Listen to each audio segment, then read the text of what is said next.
Action, violence, drama, इन दिनों बंगाल की सियासत मानो एक हिंदी फिल्म की कहानी की तरह आगे बढ़ रही है। कभी जुबानी जंग छिड़ती है तो कभी वार पर पलटवार होता है, तो कभी पार्टी मेंबर पुरानी पार्टी को छोड़ के दूसरी पार्टी को ज्वाइन करते दिखते हैं। बंगाल के इलेक्शन में सब कुछ देखने को मिल रहा है और इसी बीच बंगाल के इलेक्शन की डेट भी आ गई है। 294 सीटों पे वोटिंग 27 मार्च को शुरू होगी और 29 अप्रैल को खत्म होगी। बंगाल में टोटल 8 फेज में वोटिंग होनी है और इलेक्शन का रिजल्ट 2 मई को आएगा। तो बंगाल के इलेक्शन में कौन जीतेगा और कौन हारेगा ये तो 2 मई को पता चलेगा। पर उससे पहले आइए जानते हैं कि बंगाल में 10 साल रही टीएमसी ने बंगाल के लिए क्या किया है। नमस्कार दोस्तों, स्वागत करते हैं आपका चार्जिंग पॉइंट हिंदी में। दोस्तों, आज के इस वीडियो में हम बात करेंगे तृणमूल कांग्रेस टीएमसी के 10 साल के टेन्योर के बारे में सब कुछ। तो जुड़े रहिए आप इस वीडियो के साथ। दोस्तों, मैं ऐसे ही एजुकेशनल टॉपिक पे बात करता हूँ, तो अगर आपको मेरा काम पसंद आता है तो अब आप मुझे सपोर्ट कर सकते हैं पेट्रियन और यूट्यूब में ज्वाइन बटन के थ्रू। और अब आप मुझे फेसबुक, इंस्टाग्राम, ट्विटर में भी फॉलो कर सकते हैं और मेरी वीडियोस को वहाँ पे भी शेयर कर सकते हैं। दोस्तों, अगर आपको एडवांस MS एक्सेल सीखना है तो मैं आपको 1475 रुपए का कोर्स फ्री में दे सकता हूँ। और अगर आपको financial market, share market, mutual fund के बारे में जानना है तो मैं आपको 4720 रुपए का कोर्स फ्री में दे सकता हूँ। दोनों कोर्सेज की लिंक डिस्क्रिप्शन में दी गई है। बंगाल के इलेक्शन से पहले टीएमसी ने खुद का 10 साल का रिपोर्ट कार्ड रिलीज किया है। तो आइए सबसे पहले जानते हैं कि टीएमसी ने खुद के बारे में रिपोर्ट कार्ड में क्या बताया है। टीएमसी ने अपने रिपोर्ट कार्ड में बताया है कि पिछले 10 साल में ममता बनर्जी ने बंगाल में एग्रीकल्चर के साथ साथ सभी सेक्टर्स को इम्प्रूव किया है। साथ में बंगाल की हेल्थ और सोशल इंडिकेटर्स को भी इम्प्रूव किया है। टीएमसी ने रिपोर्ट कार्ड में क्लेम किया है कि पिछले 10 साल में बंगाल में एग्रीकल्चर सेक्टर 30%, इंडस्ट्री सेक्टर 60% और सर्विस सेक्टर 62% इंक्रीज हुआ है। इसके अलावा टीएमसी ने पिछले 10 साल में बंगाल में 30 न्यू यूनिवर्सिटी बनाई है और 95,378 न्यू क्लासरूम बनाए हैं। टीएमसी ने 10 साल में बंगाल में infant and maternal mortality rate को कम किया है। पिछले 10 साल में टीएमसी ने बंगाल के एजुकेशन सेक्टर को भी इम्प्रूव किया है। टीएमसी ने रिपोर्ट कार्ड में बताया है कि 2011 में बंगाल का एजुकेशन बजट 13,872 करोड़ रुपीस था। वहीं 2020 में एजुकेशन बजट 37,069 करोड़ रुपीस हो गया है। इसके अलावा टीएमसी ने सबुज साथी स्कीम के तहत 8.4 मिलियन लगभग 84 लाख बच्चों को बाईसाइकिल दी है। टीएमसी ने रिपोर्ट कार्ड में बताया है कि पेंडेमिक के दौरान उन्होंने बंगाल के 1.2 लाख अनऑर्गेनाइज्ड वर्कर की मदद करी है। इसके अलावा टीएमसी ने रिपोर्ट कार्ड में बताया है कि 2012 में बंगाल में 34.6 लाख स्मॉल बिजनेसेस थे। वहीं 2020 में बंगाल में 89 लाख स्मॉल बिजनेसेस हो गए हैं। पिछले 10 साल में बंगाल में फैक्ट्रीज के भी नंबर इंक्रीज हुए। 8,322 फैक्ट्रीज से अब बंगाल में 9,534 फैक्ट्रीज हो गई हैं। पिछले 10 साल में एवरेज फैक्ट्री वर्कर की अर्निंग भी 77% इंक्रीज हुई है। 1.3 लाख रुपीज से 2.3 लाख रुपीज हो गई है। टीएमसी के इस रिपोर्ट कार्ड में बस एक प्रॉब्लम है और वो ये है कि इस रिपोर्ट कार्ड का टीएमसी ने कोई भी सोर्स नहीं दिया है। मतलब कि ये रिपोर्ट कार्ड किस ऑर्गेनाइजेशन की हेल्प से बनाया गया है, किस सर्वे की हेल्प ली गई है, कौन सा डेटा यूज किया गया है, कौन सा फिगर यूज किया गया है, टीएमसी ने कुछ नहीं बताया। बस एक रिपोर्ट कार्ड बिना किसी सोर्स के डाल दिया है। तो जिसको इस रिपोर्ट कार्ड में विश्वास करना है वो कर सकता है और जिनको नहीं करना है उनके लिए तो रीजन सामने है। तो अब आप सोच रहे होंगे कि अब कैसे पता चलेगा कि बंगाल में ममता बनर्जी ने कैसा काम किया है। तो आइए जानते हैं। 2018 में West Bengal Election Watch WBEW और Association for Democratic Reform ADR ने देश भर के सभी राज्यों में एक सर्वे कराया था। बंगाल के भी 42 लोकसभा पार्लियामेंट्री इलाकों में सर्वे कराया गया, जिसमें 21,000 लोगों ने हिस्सा लिया था। और उस सर्वे में पता चला कि बंगाल में लोगों के 3 मेजर इश्यूज हैं जिसे वहां की राज्य सरकार टीएमसी ने नेग्लेक्ट करके रखा है। और वो 3 इशू हैं: better employment opportunity, agriculture loan availability and higher price realisation for farm products. इसके अलावा CMIE Centre for Monitoring Indian Economy ने बताया है कि पिछले 5 सालों में बंगाल में अनएम्प्लॉयमेंट रेट 6 से 9% के बीच में है।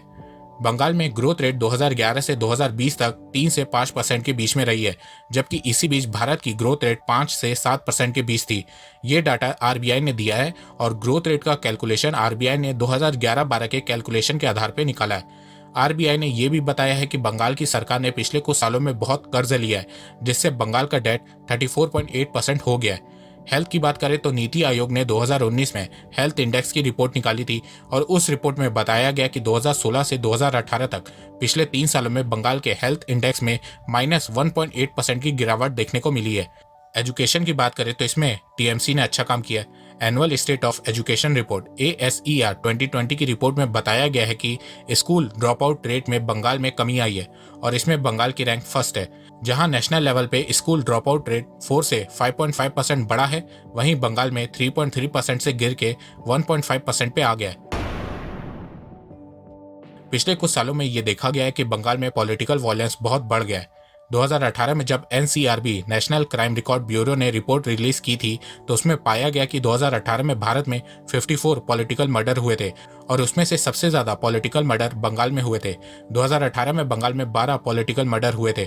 साल 2019 में मिनिस्ट्री ऑफ होम अफेयर ने इलेक्शन कमीशन को पॉलिटिकल वायलेंस की रिपोर्ट दी थी। उस रिपोर्ट में बताया गया कि 2019 के लोकसभा के इलेक्शन के समय में बंगाल में 693 पॉलिटिकल वायलेंस के केसेस सामने आए थे और उन वायलेंस में 11 लोगों की जानें चली गई थी। इसके अलावा रिपोर्ट में बताया गया कि 2018 में हुए बंगाल पंचायत इलेक्शन के समय में भी बहुत वायलेंस देखने को मिली थी और उन वायलेंस में 23 लोगों की जान गई थी। इसके अलावा रिपोर्ट में बताया गया कि 2019 के लोकसभा इलेक्शन के बाद 1 जून 2019 से 31 दिसंबर 2019 तक बंगाल में 850 पॉलिटिकल वायलेंस के केसेस सामने आए थे, जिसमें से 61 लोगों की जान चली गई थी।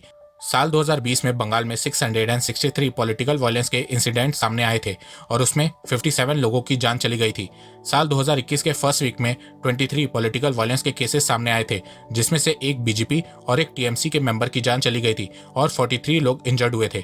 तो देखा जाए साल दर साल बंगाल में पॉलिटिकल वायलेंस बढ़ता जा रहा है और इन पॉलिटिकल वायलेंस में सबसे ज्यादा निशाना बीजेपी के मेंबर्स को बनाया जा रहा है। बंगाल में आज के समय में क्राइम करना इतना आसान हो गया है कि क्राइम बाय फॉरेनर्स की लिस्ट में बंगाल नंबर 1 है।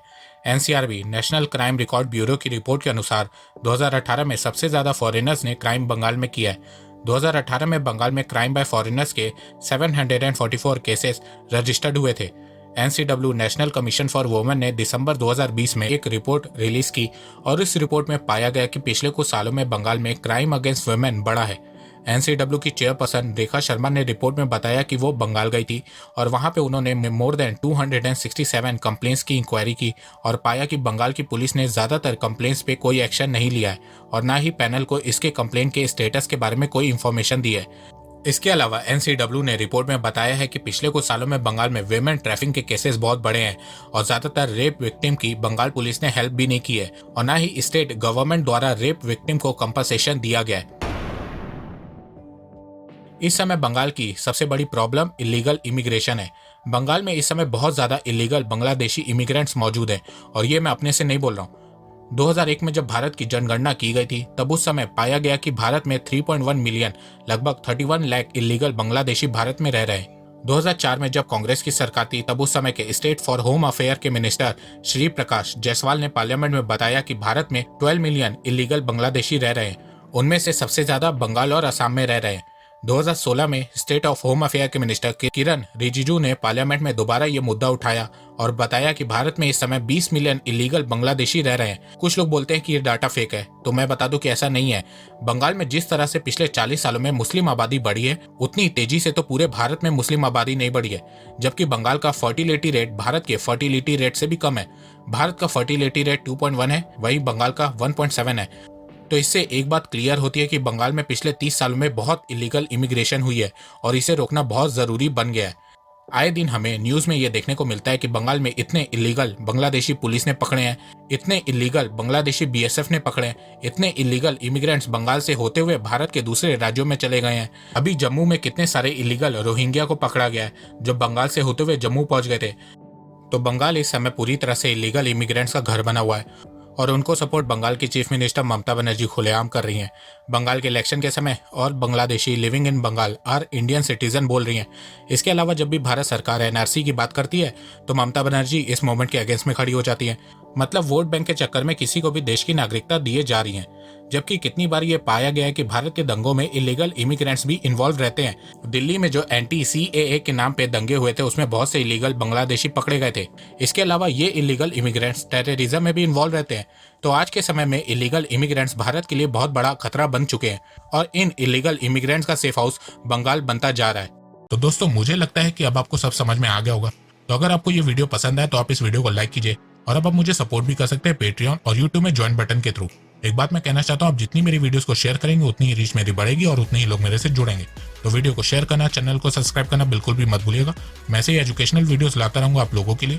तो अभी तक के लिए बस इतना ही। धन्यवाद। जय हिंद, जय भारत।